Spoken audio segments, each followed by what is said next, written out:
Imagine the controlled chaos of a major international airport. It's a world of its own, a symphony of rolling suitcases, flight announcements echoing off high ceilings, and the constant, flowing river of humanity coming and going. For every traveler lost in their own world of excitement or anxiety, there are dozens of eyes watching, working to keep this entire intricate operation safe. And some of the most important pairs of eyes in that place belong to a dog.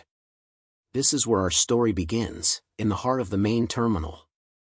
The air smells of coffee, jet fuel, and floor polish. People are hustling, a family is shepherding tired children towards their gate, a businessman is impatiently tapping his foot at a coffee line. It all feels so normal. But if you knew where to look, you'd see the true guardians of this peace. Officer Miller, a 20-year veteran with a calm, watchful demeanor, stands with his partner, K9 Rex. Rex isn't just a pet, he's a four-legged piece of high-tech detection equipment, a German shepherd with a sleek coat and intelligent, focused eyes. He's trained to find things no X-ray machine can fully understand, the faint, dangerous scents that have no place in the belly of an aircraft. Miller and Rex are doing their rounds, a seemingly casual walk that is anything but. Rex's nose is constantly working, sifting through thousands of smells, perfume, sweat, food, cleaning products. He's searching for one specific, wrong note in this olfactory orchestra. And then, he finds it. It's a subtle shift, something only he and his handler would notice. His posture stiffens, his ears prick forward, and he lets out a low, quiet whine. Miller feels the change through the leash, a signal as clear as a shouted warning. The game is on. Rex leads Miller, not with a frantic pull, but with a deliberate, unnerving purpose. He weaves through the crowd, his path a straight line towards a single, unremarkable-looking suitcase on a baggage cart. It's a hardshell case, black, like 1,000 others. A man in a crisp, gray suit is standing beside it, checking his phone, looking for all the world like just another busy professional. He doesn't see the dog and the officer approaching. Rex doesn't bark, he doesn't growl. He just zeroes in, his entire being focused on that case. With a speed that makes you blink, he lunges, not at the man, but at the suitcase itself. He clamps his powerful jaws down on the handle, shaking it once, a sharp, violent motion that cracks the plastic shell. The sound is sickeningly loud. The man in the suit jumps back, his face a mask of shock and then immediate, boiling anger. "What is the meaning of this?" he shouts, his voice cutting through the terminal hum. "Control your animal. Do you have any idea how expensive that is?" He moves as if to pull the case away, but Miller is already there, his own body a shield, his hand firm on Rex's harness. But he doesn't pull Rex away. Because in that moment, Officer Miller isn't looking at the angry man. He's looking at his dog. And what he sees chills him to the bone. Rex isn't letting go. He's locked on, his body rigid with tension. A low, guttural growl rumbles from his chest, a sound completely different from his training alerts. This isn't the "I found something" signal. This is a primal warning. This is danger. The practiced routine of a drug or currency sniff has vanished, replaced by something raw and urgent. A small circle has cleared around them. The chatter of the crowd has died down, replaced by a confused, wary silence. People are staring, their phones forgotten in their hands. The angry shouts of the suit-clad man seem to echo in the new quiet, but they are met with a wall of canine determination. Miller's mind is racing, his training kicking in, but this is off script. He gives a quiet, firm command, one Rex has never disobeyed before. "Aus." Release. Rex doesn't even seem to hear him. The dog's entire world has shrunk to that cracked suitcase. His teeth are still sunk deep into the plastic, and a single, terrifying thought crosses Miller's mind. What could be in there that would make a trained police dog, a dog who has faced down all sorts of contraband, react like this? Not with the calm focus of a job, but with the fierce, protective instinct of a soldier who has just found a live bomb. The silence in the terminal is no longer just curious. It's heavy, thick with unspoken fear. Every person watching understands, on some instinctive level, that this is not a normal baggage check. This is different. The businessman's anger seems to falter, replaced by a flicker of something else in his eyes. Is it panic? Is it calculation? He's staring at the dog, at the unyielding grip on his property, and he's gone very, very still. Officer Miller's hand moves slowly, carefully towards his radio. His eyes are locked with the man in the suit. He has to call this in. He has to get a bomb squad down here, now. He has to evacuate the area. But in this frozen moment, with hundreds of lives potentially hanging in the balance, all it would take is one wrong move, one sudden twitch from the man, one spark. The entire bustling airport is holding its breath, a silent, waiting world, with a brave dog's jaws clamped onto a secret that could change everything. And as Miller's finger finds the button on his radio, he has no idea if the sound of his voice will be the start of a solution, or the trigger for the unthinkable. Of course, here is the continuation of your story. The silence felt like a physical thing, a heavy blanket smothering the usual sounds of the terminal. In that stretched-out second, Officer Miller's entire world narrowed to 3 points: the rigid tension in the leash connecting him to Rex, the pale, frozen face of the man in the gray suit, and the cracked plastic of the suitcase. His thumb pressed the call button on his radio, and the squawk that broke the silence was jarring, like a gunshot in a library. Central, K9-1. We have a Code 3 alert at Bravo Tango Concourse, baggage claim 3, Miller said, his voice low and steady, a stark contrast to the storm in his chest. He didn't use the word for a bomb. Not yet. Not over the air with hundreds of people listening. But every other officer on the network would know what a Code 3 from him and Rex meant. This was beyond a routine find. The man, whose name they would later learn was Mr. Alistair Finch, finally found his voice again, but the bluster was gone, replaced by a strained, nervous pitch. This is absurd. I'm a financial consultant. I have a meeting in Frankfurt in 6 hours. There's nothing in there but my clothes and presentation materials. He took a half step forward, a gesture that seemed more pleading than threatening. Rex's growl deepened, a vibration Miller could feel through the leash. The dog didn't retreat an inch, his body a solid, unyielding barrier between the man and the case. That was the clearest signal of all. Rex wasn't just alerting to a scent, he was guarding against the threat. Miller kept his eyes locked on Finch. "Sir, I need you to step back. Keep your hands where I can see them. Right now." It wasn't a request. Across the terminal, the ripple effect began. Unseen by most of the captivated onlookers, other uniformed officers started to move. They weren't running, but their walk was purposeful, herding people gently but firmly away from the epicenter of the scene, creating a wider and wider perimeter. A low murmur of confusion and fear began to replace the silence. "What's happening? Is that a bomb?" The words, whispered but sharp, carried through the air, feeding the collective anxiety. Miller's mind was a whirlwind, pulling fragments of training and experience to the surface. He thought of Rex as a puppy, all clumsy paws and boundless energy. He remembered the long, grueling months of training, the countless hours spent teaching the dog to identify specific odors, explosives, narcotics, currency, and to respond with a calm, seated alert. This, today, was not that. This was the raw, instinctual behavior they'd only ever seen in high-stress simulation drills. This was the dog telling him, in the only way he could, that the danger was immediate and extreme. He studied Alistair Finch more closely. The suit was expensive, tailored. The watch on his wrist was a luxury brand. He looked the part of a high-flying consultant. But his eyes kept darting towards the case, then to the exits, then back to Miller. It wasn't the indignant anger of an innocent man being inconvenienced. It was the calculation of a cornered animal. Was he worried about the contents, or was he worried about being caught with them? "Sir, is this your bag?" Miller asked, his tone flat, devoid of any accusation. It was a standard procedure question, but the answer, and how he gave it, could tell on everything. "Of course it's my bag." Finch snapped, his voice cracking slightly. "I just got off a flight from Singapore. Look, the tag is right there." He gestured vaguely with his chin, not moving his hands. Another voice crackled over Miller's radio, calm and authoritative. It was Sergeant Evans, the shift commander.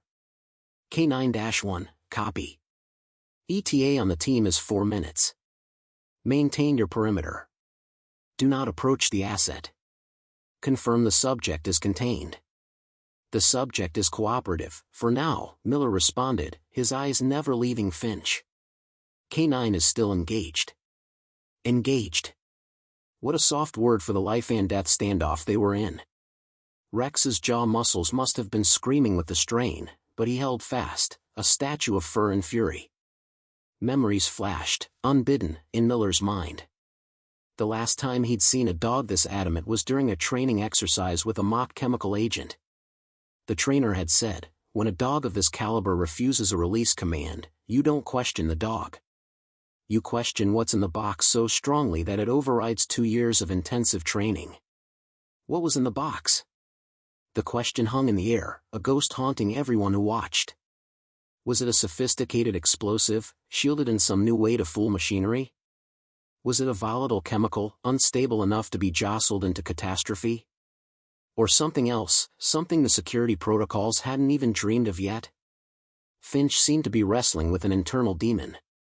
He pulled a handkerchief from his pocket and dabbed at his forehead. The simple, human action looked bizarrely out of place. I need to speak to my embassy, he stammered. This is a misunderstanding. A very serious misunderstanding. Suddenly, Rex adjusted his grip. It was a small movement, just a shift of his teeth on the broken plastic, but it produced a faint, almost inaudible click. The sound was metallic. Both Miller and Finch heard it.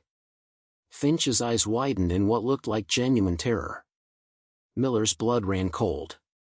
A metallic click from inside a suitcase full of clothes and papers? That wasn't right. None of this was right. In the distance, the faint, two-tone wail of the bomb squad's approach began to weave through the terminal's background noise. For the crowd, it was a sound of impending resolution. For Miller, it was the starting gun for the most dangerous part of the operation.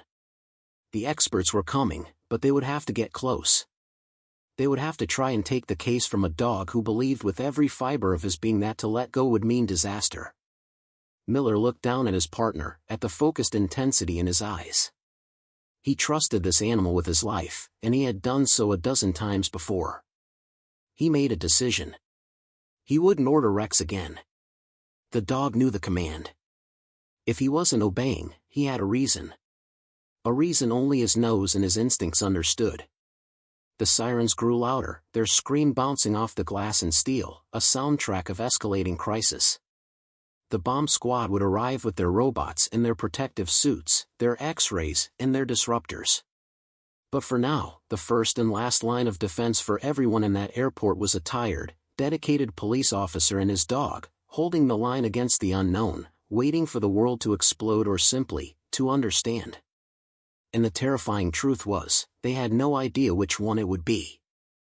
The wail of the sirens wasn't just a sound anymore, it was a feeling, a vibration that you felt in your teeth.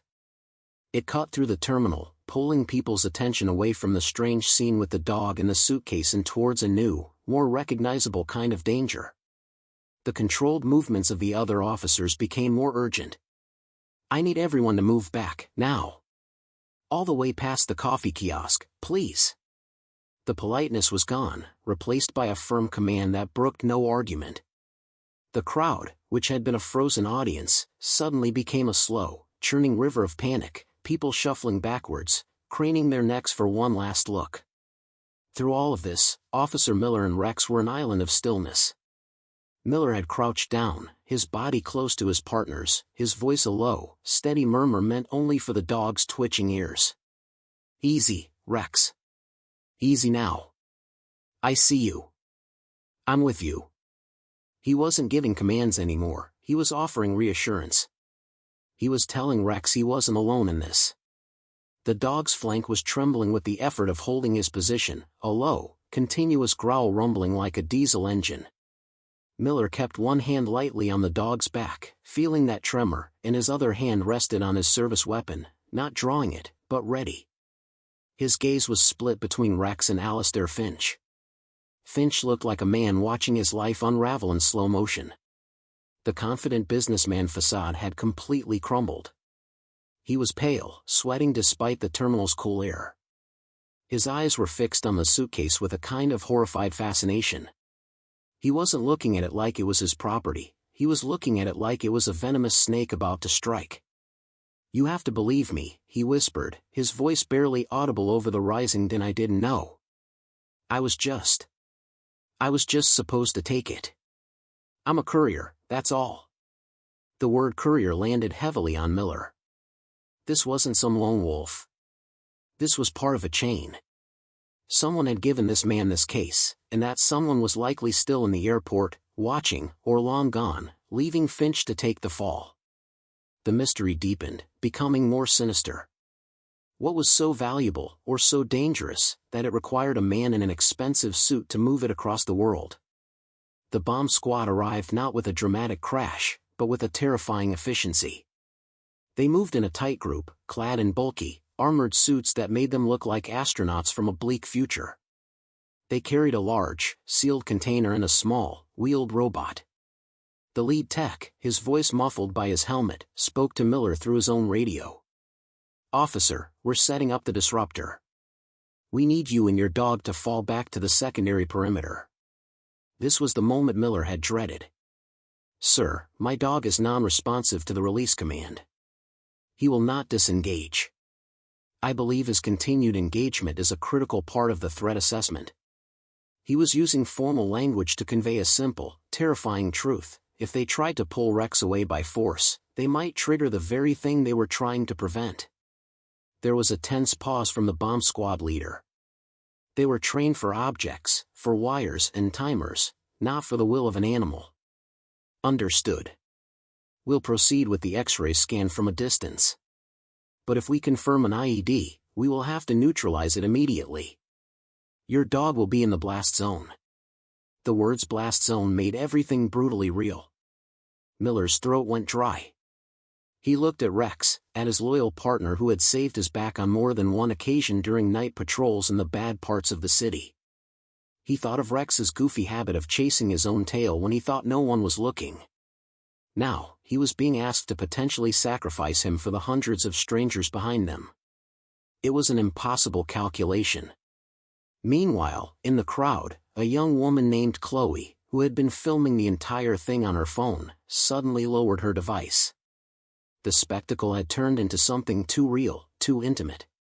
She wasn't just watching a news story anymore, she was watching a man and his dog facing an unthinkable choice. She saw the way the officer's hand never left the dog's back, a small gesture of love in the middle of the madness. Her video, she realized, might be the last record of their bravery. Back at the scene, the bomb squad's robot whirred to life, its mechanical arm extending a small, flat panel towards the suitcase. The X-ray. This was it. In moments, they would know what was inside. They would see the ghost in the machine. Alistair Finch watched the robot approach and seemed to break. He sank to his knees, his hands coming up to cover his face. "It was just one job," he sobbed, his words meant for no one and everyone. "They said it was just diamonds. They said it was safe." Diamonds? The word echoed in Miller's mind. It didn't fit. Rex wasn't trained for diamonds. This wasn't about gems. Either Finch was lying, or he had been lied to. Horribly, catastrophically lied to. The person who gave him this case had sent him walking through a major international airport with a ticking time bomb, believing it was a fortune in jewels. The bomb squad leader's voice came back over the radio, tight and clipped. "K9-1, we have a positive identification on the X-ray. The contents are complex. We are confirming wires and a power source. But there's a significant amount of an unknown, dense material surrounding it. We cannot get a clear read. We are proceeding with a water disruptor. You have 10 seconds to disengage." 10 seconds. Miller's heart hammered against his ribs. 10 seconds to convince his best friend to let go, or to make the choice to leave him there. The disruptor would fire a high-pressure jet of water to shred the internal mechanisms of the bomb. It was their best chance to disable it without a large explosion. But it would happen mere feet from where Rex was locked on. "Rex," Miller said, his voice thick with an emotion he couldn't name. "Come on, boy. It's time to go. Ouse. Let go." The dog's ears flicked. He knew the command. He understood the tone. But his body remained rigid, a statue of defiance. He let out a single, sharp bark, a sound of pure, desperate warning, and clamped down harder on the suitcase. He wasn't letting go. He was telling them all, in the only way he knew how, that it was already too late. The countdown wasn't just in Miller's head anymore. The bomb squad leader's voice, cold and digital through the radio, made it terrifyingly real. 10. "Rex, please," Miller begged, his professional composure shattering. He pulled on the leash, not a sharp yank, but a desperate, pleading pull. The dog's paws skidded slightly on the polished floor, but he held his ground, his teeth still anchored deep in the plastic. His eyes were wide, wild, fixed on the case with a devotion that felt like a death sentence. 9. Alistair Finch was on his knees, sobbing openly now, his hands clutching at his hair. "They told me it was diamonds. I swear. I needed the money. My company, it's all gone." His confession was a broken whisper, lost to everyone but Miller. The pieces clicked into a horrifying picture. A desperate man, used as an unwitting mule, carrying a death sentence through security because he believed in a lie. 8. The bomb squad techs were finalizing their position, the bulky disruptor cannon now aimed directly at the suitcase. It was a calculated risk.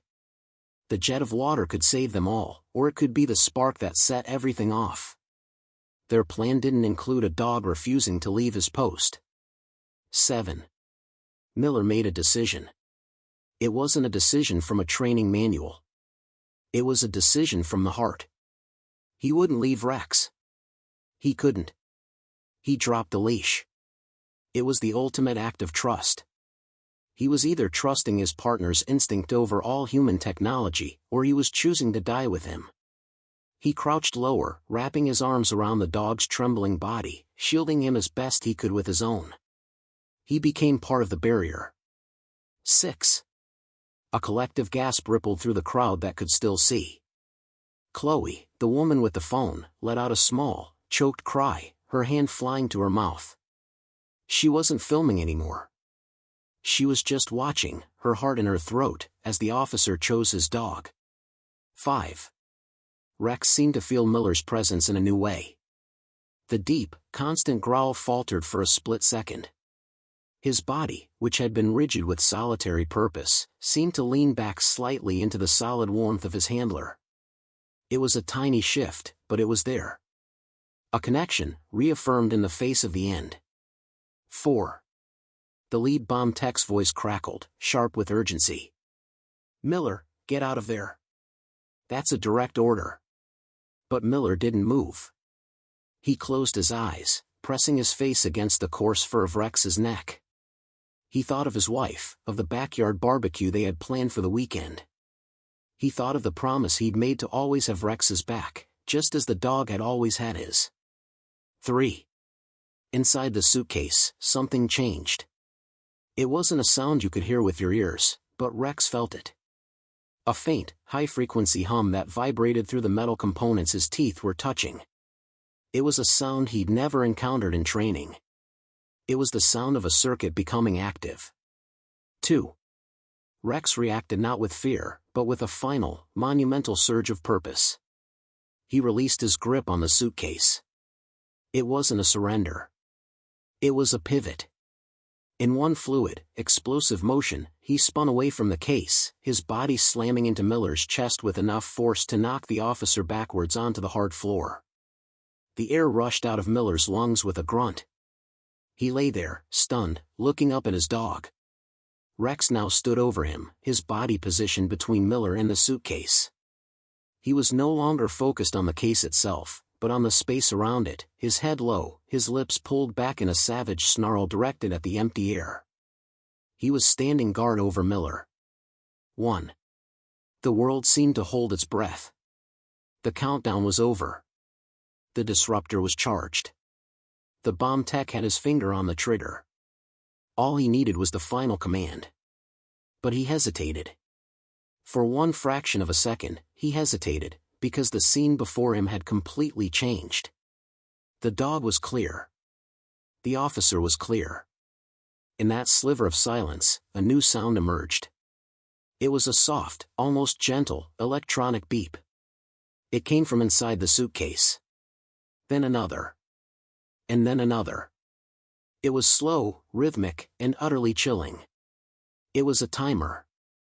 Alistair Finch heard it and screamed, a raw, primal sound of terror. He scrambled backwards on his hands and knees, his expensive suit scraping against the floor. The beeping was steady, like a heartbeat. 1 beat per second. It wasn't the frantic, racing countdown of the movies. This was slower, more deliberate, more terrifying in its patience. It meant the device had been activated, not by the disruptor, but by something else. A signal? A remote trigger from someone watching in the crowd? Or had it been on a timer all along, and they had just now drifted into its final, deadly window? Miller, still on his back, looked from the terrified face of Finch to the protective stance of his dog, and then towards the bomb squad, their postures tense and uncertain. The disruptor was useless now. Firing it on an active device could be the trigger. The beeping continued, a calm, metronomic reminder that their time had just run out. The climax wasn't coming. It was already here. And in the face of that sound, every plan, every protocol, every ounce of human ingenuity, seemed to shrink into nothing. The only thing left was the wait for the next beep, and the terrifying dread of the one that might not come. The beeping was the only sound in the world. Each soft, electronic pulse felt like a hammer blow to the chest of everyone who heard it. It was a countdown, but to what? An explosion? A release of something worse? The unknown was a heavier weight than any certainty could ever be. Officer Miller, still on the ground with Rex standing guard over him, locked eyes with the bomb squad leader. The message passed between them in a single, grim look. The disruptor was off the table. The rules had just changed completely. It was then that Alistair Finch, still crumpled on the floor, let out a strangled gasp. He wasn't looking at the suitcase anymore. He was staring at his own hands, his face a mask of dawning, absolute horror. The phone. He whispered. Then he shouted it, his voice cracking with panic. My phone. They gave me a phone. Every head turned to him. The bomb techs froze. Miller's blood ran cold. Finch scrambled, patting his suit jacket with trembling hands and pulling out a sleek, black smartphone. It wasn't his. He held it away from his body as if it were a live scorpion.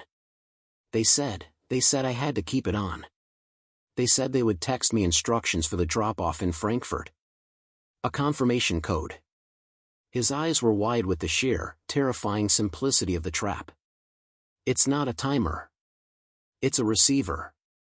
The text was the trigger. The realization hit Miller like a physical blow. This wasn't just a bomb. It was a remotely activated weapon. Someone, right now, in this airport or on the other side of the world, had just sent a text message that had started the final sequence. And if they could do that, what was stopping them from sending another that would finish it? The beeping continued, steady, relentless. It was a heartbeat, and they were all trapped inside its rhythm. Get that thing into the containment vessel. Now, the bomb squad leader roared, his voice cutting through the stunned silence. Two of his heavily suited techs moved forward, not with the cannon, but with the large, reinforced box. But Rex had other ideas. As they approached, he moved again, not with aggression, but with a swift, purposeful block, placing his body between the techs and the beeping suitcase. He let out a sharp, warning bark, his eyes fixed on the case. He's not stopping them, Miller said, his voice hoarse as he pushed himself up to his knees. He understood now. He's not guarding it. He's warning us about it. He senses a change. The beeping, it's not just sound to him. The lead tech hesitated, his hand raised to hold his team back. He trusted the dog now, too. They all did. What change, son? What is he telling you? Miller looked at his partner, at the way Rex's nose was twitching, sifting the air, his whole body tuned to a frequency only he could perceive. The initial raw panic was gone from the dog, replaced by a focused, hyper-alert tension. It was the same intensity he'd shown when they'd once found a lab with unstable, leaking chemicals. The material inside, the dense stuff on the X-ray. Miller said, the theory forming as he spoke, a terrifying puzzle coming together. It's not just shielding. Rex is reacting to it. It's volatile. The trigger didn't just start a timer. It started a process. A chemical reaction. The disruptor, the shock from the water jet, it could set it off prematurely. The stakes had just skyrocketed. This was no longer a simple explosive device you could shoot with water. They were dealing with something potentially unstable, something that could be set off by the very attempt to disable it. The beeping was a countdown to the point of no return, when the internal reaction would become too unstable to touch, too dangerous to move. And then, from the crowd, a woman's voice screamed. Everyone flinched. Miller's head snapped around. A young boy, no more than 6, had broken through the perimeter. He was chasing a small, red toy car that had rolled to a stop just 10 feet from the beeping suitcase. His mother stood frozen, her hand outstretched, her face a mask of pure terror. Time seemed to slow down. The boy looked up, his innocent eyes taking in the scene, the men in big suits, the police officer on his knees, the dog. He smiled, pointing at Rex. Doggy. The beeping continued. Beep, the child took a step closer. Beep, Rex's head swiveled from the suitcase to the boy. A whine, high and anxious, escaped his throat. Beep. The bomb squad stood paralyzed. If they shouted, they might startle the boy, cause him to run, to bump the case. If they moved, they might trigger the dog, or worse, upset the delicate balance of the suitcase on the cart. Miller acted on instinct alone. He didn't look at the bomb. He didn't look at the beeping phone in Finch's hand. He looked at the child. In the calmest, gentlest voice he could muster, a voice he used to talk to his own niece, he said, "Hey, buddy. That's a cool car. My friend Rex here loves to play fetch. Can you bring it over to me?" He held his breath. The entire fate of the airport now hinged on a game of fetch with a toddler, a nervous police dog, and a suitcase that was beeping its way toward catastrophe. For a heart-stopping second, nobody moved. The little boy, his small hand hovering over his red toy car, looked from the kind-faced officer on the ground to the big, serious dog.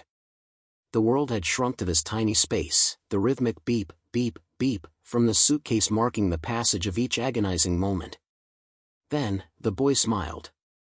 He scooped up his car, and with the unthinking trust of a child, he took 2 wobbly steps towards Miller and held it out. "Fetch," he said.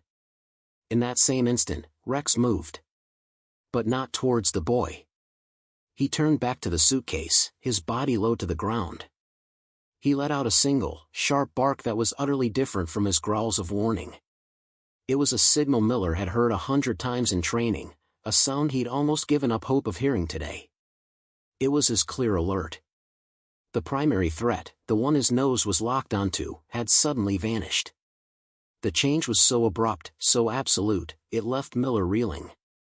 The beeping was still there, but Rex was acting as if the danger had passed. His training screamed that the dog couldn't be right. The beeping proved the device was active. But his heart, and 2 years of partnership, told him to trust his dog. The reaction. Miller yelled to the bomb squad, a wild, desperate theory forming. It's not explosive.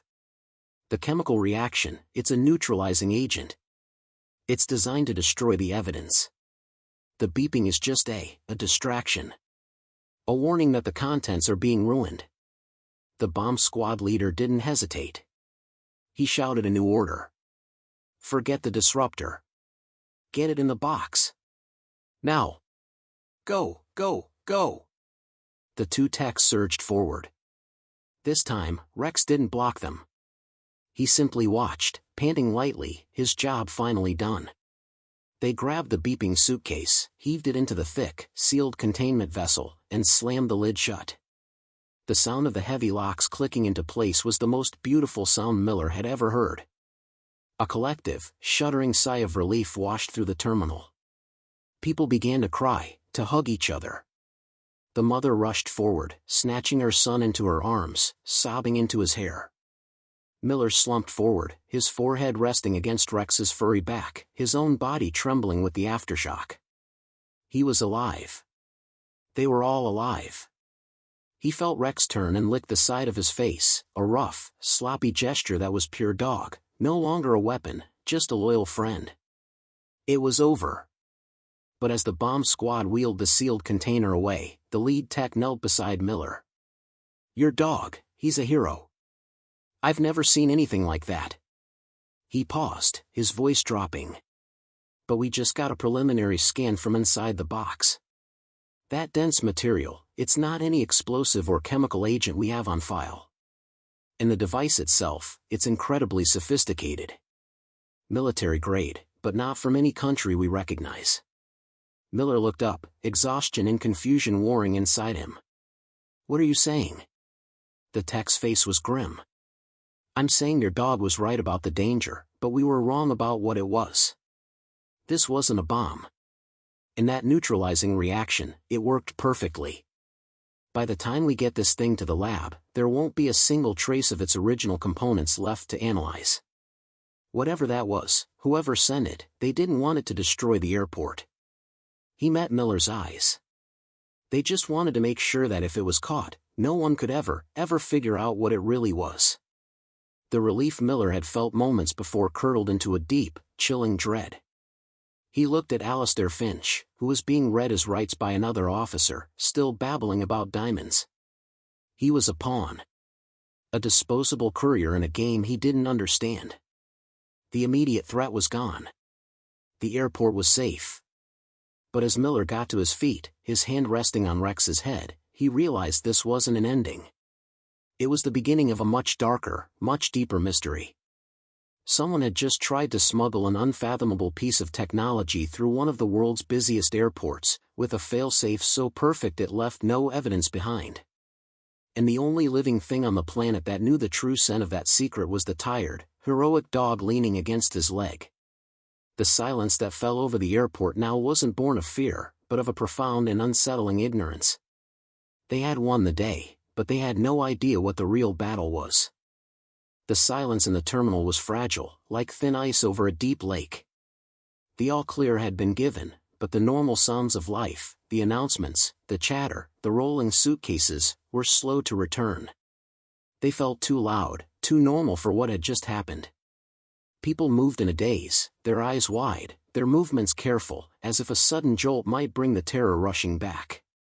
Officer Miller stood with Rex by the now vacant baggage cart. A blanket had been draped over his shoulders by a paramedic, but he barely felt it. His entire world was focused on the solid, warm weight of his partner sitting obediently at his side. He ran his hands over Rex's body, checking for any sign of injury, any cut from the cracked plastic of the suitcase. He found nothing but a little drool and the profound, comforting warmth of a living, breathing creature. Rex leaned into the touch, his tail giving a single, soft thump against the floor. The fierce guardian was gone, replaced by a tired dog who trusted his person completely. Across the concourse, he saw Alistair Finch. The man was handcuffed, his head bowed, being led away by two stern-faced detectives. The flamboyant anger and the desperate panic had both drained away, leaving behind a hollow shell of a man.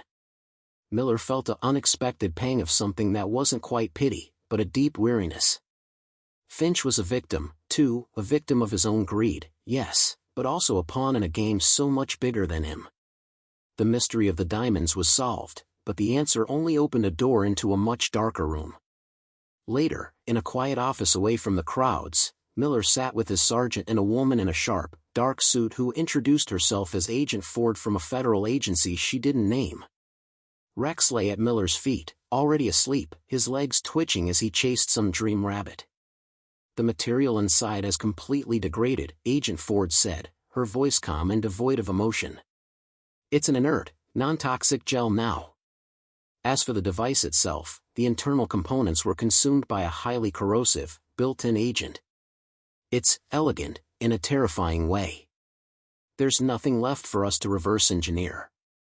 No fingerprints, no serial numbers. Just scrap. So we'll never know what it was," Miller's sergeant said, rubbing his temples. "We know what it wasn't," Ford replied, her gaze shifting to the sleeping dog. "It wasn't a conventional explosive. Our best guess is something data-related. A storage device of incredible capacity, or perhaps a piece of proprietary tech so valuable its loss is worth more than a human life. The trigger wasn't to cause chaos, but to ensure total secrecy." She looked directly at Miller. "Your dog didn't detect a bomb, officer. He detected a secret. In his training, his instinct told him that secret was a threat of the highest order." The words settled over Miller. Rex hadn't been trying to stop an explosion. He had been trying to stop that case from leaving the airport, from letting that secret slip away into the world. He had sensed the profound danger of the unknown. The next few days were a blur of debriefings and media requests that were all politely declined. Miller and Rex were given a week of paid leave. "Mandatory rest and psych evaluation," the sergeant had said, clapping Miller on the shoulder. "You both earned it." The first morning of his leave, Miller woke up to the sound of Rex whining by the back door. He let him out and watched from the porch as the dog raced around the backyard, sniffing at familiar bushes and chasing a squirrel with a joy that seemed to erase the memory of the airport's polished floors. The sun was warm on Miller's face. It felt real in a way nothing had for days. He thought about the video, the one Chloe had taken. It had gone viral, of course. The world saw a brave police dog and a dedicated officer. They saw the dramatic standoff and the happy ending. They didn't see the lingering unease, the unresolved question that Agent Ford had left him with. The world needed simple heroes, and Miller was happy to let them have that. Some truths were too heavy for public consumption. A week later, they were back on duty, but on light assignment, walking the quieter halls of the airport, a familiar and comforting routine. As they passed the very spot where it had all happened, Miller felt a tightness in his chest. But Rex just trotted along, his tail held high, his nose to the ground, interested only in the present moment. He paused, sniffed at a discarded coffee cup, and then moved on, leaving the past behind. It was then that Miller truly understood the lesson. The mystery of the suitcase might never be solved. The people behind it were still out there, a shadowy threat in a world full of shadows. You could drive yourself crazy thinking about it, trying to solve a puzzle with no pieces. But as he looked down at Rex, who glanced up at him with a simple, devoted expression, he knew that wasn't the point. The point wasn't about understanding every danger in the world. It was about trusting the partner beside you to face it. The victory at the airport wasn't that they had uncovered a conspiracy, it was that they had protected people. They had kept the secret from getting out, and in doing so, they had maintained the fragile peace of thousands of lives. He gave the leash a gentle tug. "Come on, boy," he said softly. Rex fell into step beside him, his shoulder brushing against Miller's leg. The airport echoed around them, a river of humanity flowing once again, safe and unaware. And for now, for this moment, that was more than enough. The job was done. They were going home.